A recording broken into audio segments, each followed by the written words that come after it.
ሰላም እንደምን አላችሁ ክቡራት የቻናላችን ቤተሰቦች፣ እንኳን ወደ ቻናላችን በደህና መጣችሁ እያልኩ በዛሬው ቪዲዮ ይዤላችሁ የመጣው ኢንትራንስ ተፈታኞችን ብትሆኑ የሪሚዲያል ተፈታኞች እንዲሁም ደግሞ ኤግዚት ኤግዛም የምትፈተኑ ልጆች ማለትም በዚህ ዓመት በ2018 ዓ.ም ማለት ነው። ሁላችንም እንደምናውቀው ምርጫ ግንቦት 24 እንደሆነ ይታወቃል። ታዲያ ባለፈው ትምህርት ሚኒስቴር መግለጫ ሰጥቷል። ፈተናችን ከምርጫ በፊት ይሆናል የሚሉ ወሬዎች በተለያዩ የማህበራዊ ሚዲያ ገጾች በስፋት ሲሰራጩ ነበር። ታዲያ እነሱን በተመለከተ እናንተም ፈተናችን መቼ ይሰጣል እያላችሁ እኔም ካሁን በፊት ቪዲዮ ሰርቼላችሁ አውቃለሁ። እዛ ላይም እየጠየቃችሁ የነበር ኮሜንት ላይም ኖርማሊ እኔ መረጃ ሰብስቤ ስለሆነ እያወራኋችሁ የነበር ፈተናችሁ 100% ከምርጫ በኋላ እንደሚሆን ነበር አቅጣጫ እየሰጠኋችሁ ማለት ነው።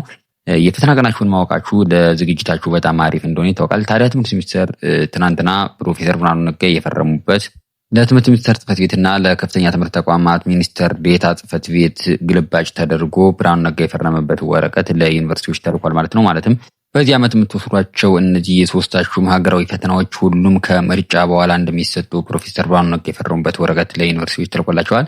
ይህን ደብዳቤ በተመለከተና ሌሎችንም ሀሳቦች አጠር አድርጌ በዚህ ቪዲዮ ላስጎበኛችሁ ሞክራለሁ። ደብዳቤውንም በዚህ መልኩ ቪዲዮ ጋር አያይዝላችኋለሁ። ስክሪንሾት አድርጋችሁ ወይም ፓውዝ አድርጋችሁ ቪዲዮን ማንበብ ትችላላችሁ። ይህ ቪዲዮ ይጠቅመዋል ብላችሁ ለምታስቡት ጓደኛችሁ ቪዲዮን ሼር በማድረግ እንዲሁም ደግሞ ቪዲዮን ከመጀመራችሁ በፊት እንደተለመደው ላይክ በማድረግ ማንኛውም አይነት ጥያቄ፣ ሀሳብ፣ አስተያየት ካላችሁ ኮሜንት ሴክሽን ላይ በመጻፍ እስከ ቪዲዮአችን መጨረሻ ድረስ አብራችሁ ይቆዩ እላችኋለሁ። ቀጥታ ወደ ቪዲዮ እንሄዳለን።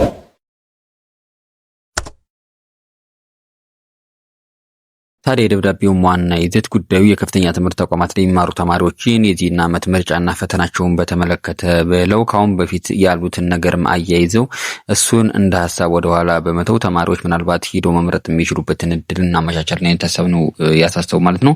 ምናልባት ካሁን በፊት የነበረውን ሰምታችኋል ብዬ አስባለሁ። እናንተም ስታወሩት እንደነበረው እኔንም እንደጠየቃችሁኝ መጀመሪያ ላይ መግቢያ ላይ ነግሬያችኋለሁ። ፈተና ከግንቦት በፊት ወይም ከግንቦት 24 በፊት ይሰጥና ተማሪዎች ፈተናቸውን ተፈትናችሁ ምርጫ ከቤተሰብ ጋር ሆናችሁ እንደምትመርጡ ነበር ያሰባችሁ። ትምህርት ሚኒስቴርም እንደዚህ አይነት አቅጣጫን ያስቀምጣል ተብሎ በሰፊው በተለያዩ የሶሻል ሚዲያ ገጾች እየሰራጩ ነበር። እነሱም የሆነ ፍንጭ ሰጥተው ነበር ማለት ነው ከምርጫ በፊት እንደሚሆን ፈተናው።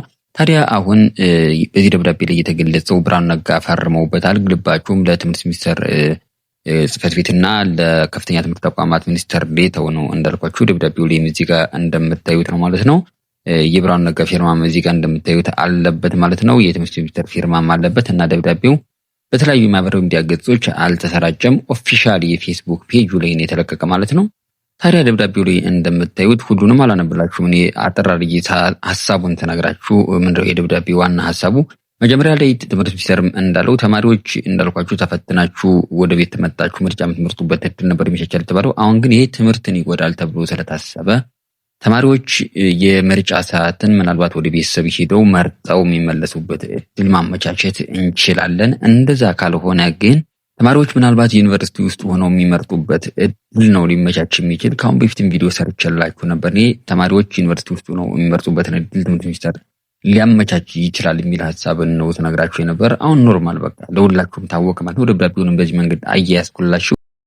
እንደ ሀገር ችግር ነው ብዬ አስባለሁ እንግሊዝኛ ትምህርትን እና እሱ ላይ ትንሽ ፓራግራፍ እና ረጃጅም ጽሁፎች አይኖሩባችሁም እና እሱ ላይም ጥቅም ይኖረዋል ብዬ አስባለሁ።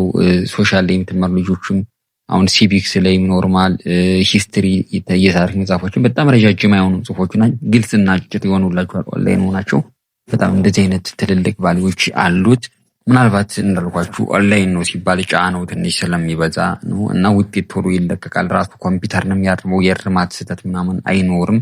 እናንተ ራሳችሁ የምትፈጥሩት ችግር ከሌለ ማለት ነው። ኤግዚት ኤግዛም ላይ ያልኳችሁ ልጆች አሁን ዘመናዊ ስልኮችና ዘመናዊ ሰዓቶችን እየያዙ ገብተዋል። ልብስም ካሜራ ምናምን ያላቸው ጃኬቶች ተይዘዋል ምናምን የሚባሉ ነገሮች ስላሉ ነው ውጤታቸው የተያዘባቸው ማለት ነው። ይህ እናንተ ራሳችሁን ዝግጁ አድርጋችሁ መግባት ነው። ኦልሞስት አሁን እንዳልኳችሁ ወደ 3 ወር አለ ማለት ነው ፈተናችሁ እዚህ በኋላ። አሁን ዛሬ መጋቢት አለ፣ ሚያዝያ አለ፣ ግንቦት አለ። ኖርማል መጋቢት እንኳን 20 ምናምን ነው። ዛሬ 10 ቀን አለ። ሚያዝያና ግንቦት ከዛ ሰኔ ከግማሽ በኋላ ነው። ሙሉ በሙሉ 3 ወር አላችሁ ማለት ነው። ምንም ዝግጅት ያልጀመረ ተማሪ ቢሆን እንኳን ኦንላይን ላይ ምንም ነገር የሚባል ነገር ስለሌለ ራስ ስለሆነ ማውጣት የምትችል ከወዲሁ ዝግጅታችሁን ብታደርጉ በጣም አሪፍ ነው ብዬ አስባለሁ።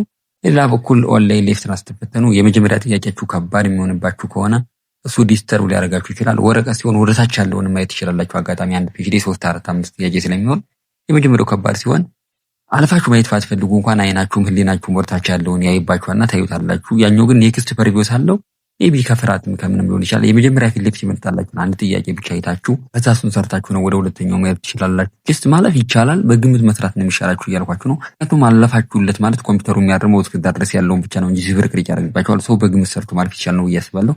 ከዛ ውጭ ግን ያንደኛው ጥያቄ ከባድ ከሆነባችሁ እኔ ልነግራችሁ የምችል በግምት መልስ ሰርታችሁ ከዛ ማለፍ ነው በቃ። ምክንያቱም ፈተና ሲወጣ ባለፈው ቪዲዮ እንደሰራሁላችሁ 25% ለደካማ ተማሪ፣ 25% ለሞካሪ ተማሪ፣ 25% በጣም ለጎበዝ ተማሪ፣ 25% ደግሞ በቃ የሆነ ለጎበዝ ለሚባሉ ተማሪዎች አይነት ነው ስለሚወጣ 50% ለማምጣት ለአንድ ሞካሪ ተማሪ በጣም ሲምፕል ስለሆነ ራሳችሁን ከወዲህ ዝግጁ አድርጋችሁ ብትገቡ ያን ያህል 50 ማለፉ ከባድ ነው ብዬ አላስብም። በኤግዚት ተፈታኞች ኖርማሊ 12ኛ ክፍልና ኢንትራንስ ሪሚዲያል ተፈታኞችም 50 ነው የሚባለው። ምክንያቱም ከ600 300 ማምጣት ማለት 50% ወይም ግማሽ መመለስ ማለት ስለሆነ ያን ያህል ከባድ ነው ብዬ አላስብም። ማንኛውም አይነት ሀሳብ፣ አስተያየት፣ ጥያቄ ካላችሁ መስጠት ትችላላችሁ።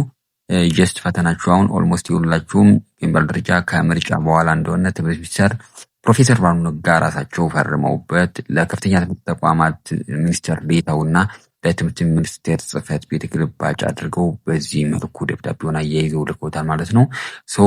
ጊዜ ስላላችሁ ራሳችሁን ከወዲሁ ዝግጁ ብታደርጉ አሪፍ ነው እያስባለሁ። ምናልባት የምርጫ ሰዓት የት ነው ልታሳልፉ የሚለው ጥያቄ እሱ እነሱ ያሉት ምንድነው ለምርጫ ሰዓት ተማሪዎች ወደ ቤታቸው ሄደው ተመልሰው ወደ ፈተና ጣቢያ መጥተው ተፈትነው ይመለሳሉ ነው። 12ኛ ክፍሎች ሲጀመር አትገቡም ማለት ነው ወደ ዩኒቨርሲቲ። እንዳልኳችሁ ከሰኔ 15 እስከ ሰኔ 27 ነው። እስካሁን ድረስ የተለወጠ ነገር የለም። ሪሚዲያሎችም ዩኒቨርሲቲ ናችሁ ያላችሁት። አሁን እናንተ መጣችሁ ምርጫ መርጣችሁ እንደገና ለፈተና የምትመለሱበት እድል ይመቻቻል። ምክንያቱም ትምህርትን መጉዳት አንፈልግም። ተማሪዎችን በሮጥ አድርገን አስተምረን እንደዛ አድርገን ነካነካ አድርገን አስተምረን ተማሪዎችን ብንፈትናቸው ተማሪዎች ደግሞ ውጤታቸው ይበላሽብናል የሚል ሀሳብና ያስቀመጡ። ምናልባት ተማሪዎች መውጣት አንፈልግም ካሉ ዩኒቨርሲቲ ውስጥ መቀመጥ የሚችሉ ይመስለኛል። 2013 ዩኒቨርሲቲ በነበርኩበት ሰዓትም እንደዛ ስለነበር ማለት ነው። ሜቢ መውጣት አንፈልግም እዛው ሆነን እንመርጣለን ማለት የምትፈልጉ ተማሪዎች ካላችሁ እንደዛ ማድረግ የምትችሉ ይመስለኛል። የሚፈጠሩ አዲስ ነገሮች ካሉ ወደፊት ማሳወቃችሁ ይሆናል። መጀመሪያ ላይ እንዳልኳችሁ ማንኛውም አይነት ሀሳብ ካላችሁ ኮሜንት ሴክሽን ላይ ጠይቁኝ። ቴንክ ዩ ሶ ማች።